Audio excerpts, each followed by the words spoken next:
Assalamualaikum warahmatullahi wabarakatuh. Selamat pagi anak-anak, semoga sehat selalu, dilimpahkan keberkahan oleh Allah Subhanahu wa taala. Hari ini kita akan melanjutkan mengenai teks eksposisi. Yang kita bahas pada minggu ini adalah khusus tentang struktur. Nanti juga ada beberapa tambahan di luar struktur, tapi tetap teks eksposisi. Yang pertama, teks eksposisi. Saya tegaskan kembali bahwa teks eksposisi itu hanya menginformasikan saja, to expose, untuk mengekspos saja. Jadi hanya untuk menambah pengetahuan, bukan untuk mempengaruhi pikiran pembaca, bukan untuk mengajak pembaca. Bukan itu. Teks eksposisi hanya menambah pengetahuan, menambah wawasan saja. Dari strukturnya, teks eksposisi itu disusun atas pembukaan, penjelasan, dan penutup. Jadi strukturnya ada 3. Yang pertama pembukaan, yang kedua penjelasan, yang ketiga penutup. Nah, di antara pembukaan, penjelasan, penjelasan ini bisa sampai 2 paragraf. Jadi tidak hanya 1 paragraf, minimal 1 paragraf, tapi penjelasan itu biasanya panjang. Nah, itu biasanya membutuhkan setidaknya 2 paragraf, bisa 3, bisa 4, dan seterusnya.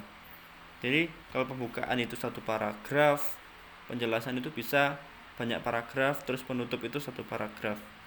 Susunannya seperti itu. Jadi diingat-ingat, strukturnya adalah pembukaan, penjelasan, dan diakhiri dengan penutup. Kita bahas satu-satu. Pembukaan itu berisi pernyataan umum, penulis tentang suatu topik yang akan dipaparkan. Pernyataan umum. Jadi apa yang dinyatakan? Misalnya, penimbunan sampah sudah menjadi masalah nasional. Itu saja sebenarnya sudah termasuk pembukaan, tapi itu cuma gagasan utamanya saja. Kalau ditambah dengan gagasan penjelas menjadi seperti ini.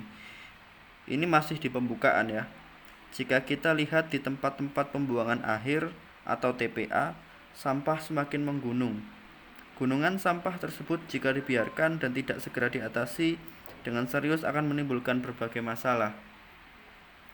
Ini pembukaan. Jadi tadi gagasan utama di pembukaan itu adalah penimbunan sampah sudah menjadi masalah nasional. Penimbunan sampah. Gagasan utamanya adalah penimbunan sampah. Gagasan penjelasnya ya kalimat kedua dan kalimat ketiga di paragraf ini itu masih termasuk pembukaan. Ingatlah bahwa 1 paragraf itu minimal atau paling sedikit itu terdiri atas 3 kalimat.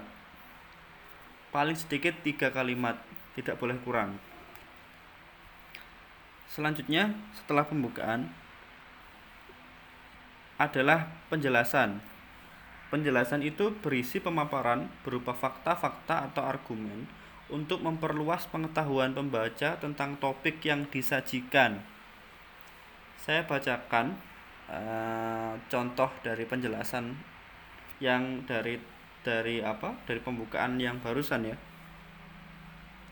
Gunungan sampah dapat mengakibatkan bau busuk dan menyuguhkan pemandangan yang tidak sedap dipandang mata. Itu gagasan utamanya dari penjelasan pertama. Gunungan sampah dapat mengakibatkan bau busuk dan menyuguhkan pemandangan yang tidak sedap dipandang mata.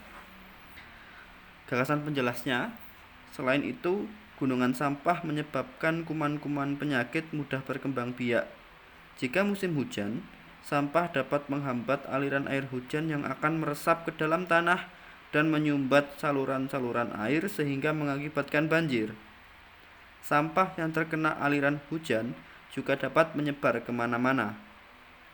Kotoran dan penyakit semakin berkembang. Ini penjelasan yang pertama. Jadi berisi fakta-fakta atau argumen untuk memperluas pengetahuan pembaca. Bedakan ya antara fakta-fakta atau argumen. Di pertemuan sebelumnya saya sudah menjelaskan bahwa ada fakta, ada opini. Nah, di penjelasan itu kalimatnya bisa berupa fakta, bisa berupa opini. Tapi dua-duanya tujuannya sama, yaitu untuk memperluas pengetahuan pembaca tentang topik yang disajikan itu. Saya bacakan penjelasan di paragraf selanjutnya. Jadi ada dua penjelasan di teks eksposisi yang saya baca ini. Ini penjelasan yang kedua. Sampah-sampah tersebut juga meresap ke dalam tanah, air, dan udara yang dihirup manusia. Padahal manusia sangat membutuhkan semua itu. Jika semuanya tercemar, pencemaran tersebut dapat merasuk ke dalam tubuh manusia. Hal ini dapat menyebabkan efek jangka pendek dan jangka panjang. Efek jangka pendek dapat terjadi dengan banyaknya penyakit yang berkembang biak seperti demam berdarah, malaria, diare, ispa itu gangguan pernafasan, gatal-gatal, dan penyakit-penyakit lain. Efek jangka panjang mungkin dapat mengakibatkan penyakit-penyakit berat yang menurun, kelainan genetis, keturunan yang tidak sehat, dan sebagainya. Itu penjelasan kedua. Langsung, jadi sudah paham ya tentang pembukaan, tentang penjelasan. Selanjutnya yaitu struktur yang ketiga, itu adalah penutup. Penutup itu berisi penegasan ulang atau kesimpulan penulis terhadap topik yang dipaparkan. Penegasan ulang atau kesimpulan. Jadi kalau ada kata atau, ada konjungsi atau, itu berarti berisi salah satu, bisa penegasan ulang atau kesimpulan. Dua hal yang berbeda. Penegasan ulang itu adalah restating, itu adalah menegaskan apa yang disampaikan di pembukaan, dikuatkan lagi. Kalau kesimpulan itu adalah penarikan sesuatu dari seluruh teks itu disari-sarikan, inti-intinya itu ada di kesimpulan. Seperti itu. Saya bacakan penutup itu seperti apa contohnya. Nah, di teks eksposisi yang barusan juga. Penanggulangan sampah memang harus dilakukan secara serius agar tidak menimbulkan berbagai masalah yang dapat merugikan masyarakat. Oleh karena itu, masyarakatlah yang memiliki peranan penting dalam penanggulangan masalah sampah, terutama dalam mengelola sampah rumah tangga yang mereka hasilkan setiap hari.